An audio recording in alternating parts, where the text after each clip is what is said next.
Hello guys, super soldier के episode 21 पे हमने देखा था कि वो लड़की फ्योनी फेरी को पीट रही होती है बहुत ज़ोरों से। गेंग्यून उसको चुपचाप ही देख रहा होता है। वो फ्योनी फेरी बोलती है, मुझे प्रॉमिस करो कि तुम इस लड़की को अच्छे के लिए छोड़ दोगे और मैं तुम्हें माफ़ कर दूंगा जब तक तुम इस भाईजान के लिए महसूस करना बंद कर दोगे तब तक। वो लड़की अपनी हाथ में एक नाइफ पकड़ता है और फ्योनी फेरी को मारते हुए बोलता है, तुम मुझे भाईजान कहा। फ्योनी फेरी बोलता है, मुझे क्यों दिखाई नहीं दे रहा है, और वो जोरों से चिल्लाता है।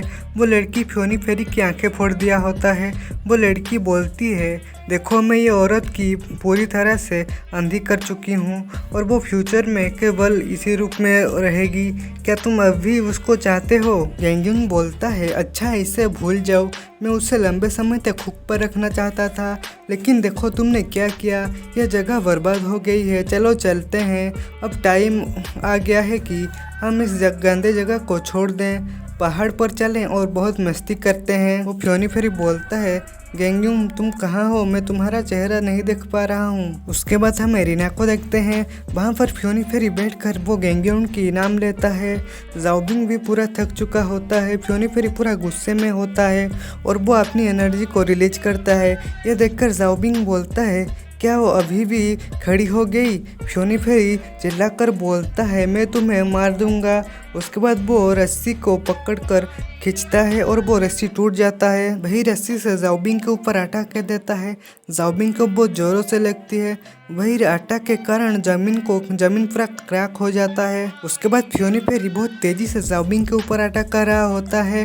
वो मरकुइस की बॉडीगार्ड बोलता है, जाओबिंग पूरा बर्बाद हो गया है, वो वैसे भी जीवित नहीं रह सकता।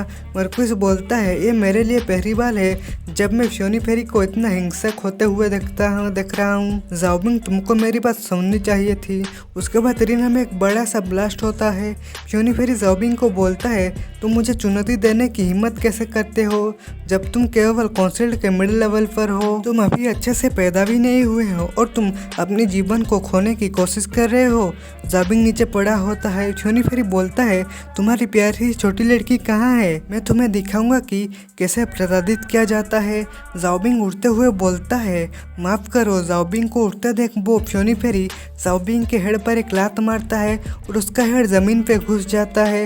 ये देखकर एजी बोलती है, नहीं उसे प्लीज मत मारो। डोमफेड उसको पीछे से बोलता है, मत जाओ, वो बिंग ठीक रहेगा। फ्योनी बोलता है, सुनो सब लोग, उस लड़की को पकड़कर मेरे पास लाओ। जाओबिंग पीछे से बोलता है, एक सेकंड रुको। ये देखकर फ्योनी बोलता है, क्या? जाओबिंग अपनी पूरी एनर्जी को रिलीज करता है और वो बोलता है, तुमने कहा अत्याचार करोगे? कौन? तुम अत्याचार करोगे?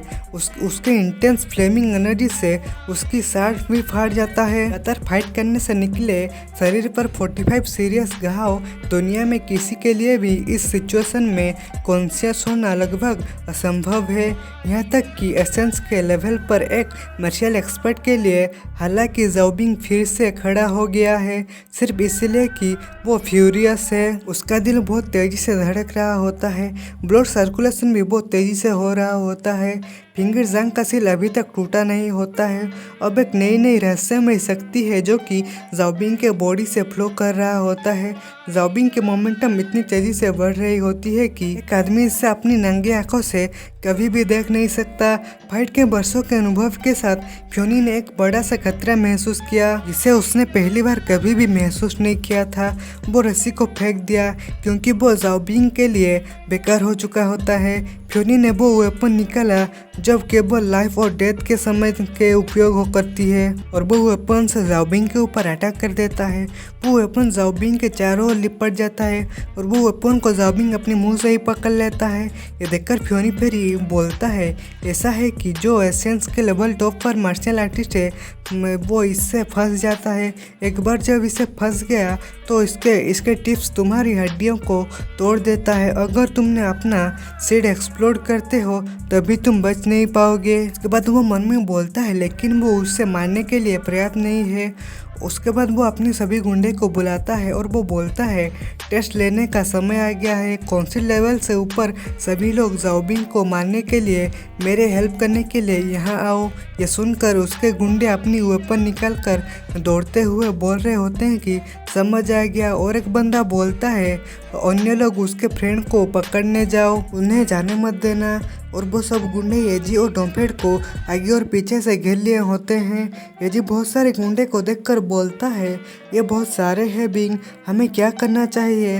डोमपेड उसके हाथ को पकड़ता है और खींचते हुए बोलता है मेरे साथ आओ एजी। डोमपेड अपने हाथों से वो सारे चेयर को हटा रहा होता है और वो बोलता है मैं तुम्हारे लिए रास्ता साफ करता हूँ।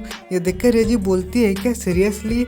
वो गुंडे ये देखकर बोलते हैं भाई रुक जाओ। और एक गुंडा बोलता है उन्हें घेर लो। फिर उनमें से एक गुंडे को जोरों का मुक्का मारता है और एक गुंडा साइड से डोमपेड के हेड पर एक डंडे से मारता है। और एक बंदा एजी को छूने को कोशिश कर रहा होता है और वो बोलता है यहाँ हो छोटी लड़की।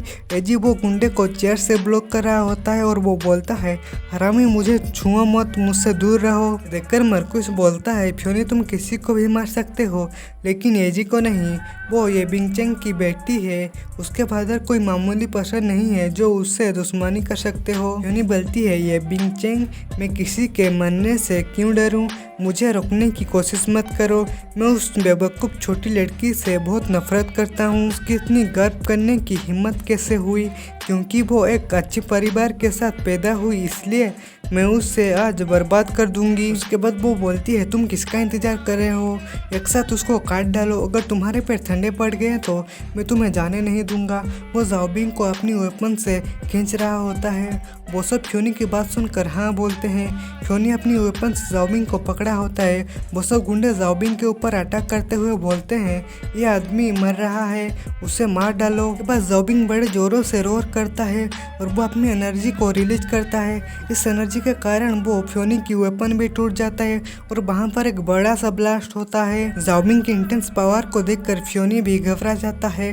ज़ाओबिंग की चारों ओर फ्लेम निकल रहा होता है और वो बंदे जो कि ज़ाओबिंग के ऊपर अटैक करने वाले होते हैं वो ज़ाओबिंग के फ्लेम के कारण घायल हो जाते हैं और वो दूर जाकर गिरते हैं। उसके बाद हम मार्कुइस को देखते हैं जो कि अपनी बॉडीगार्ड के पीछे छुपा होता है। उसका बॉडीगार्ड बोलता है ये एयर फ्लो इतना स्ट्रॉन्ग है कि सावधान रहो मार्कुइस।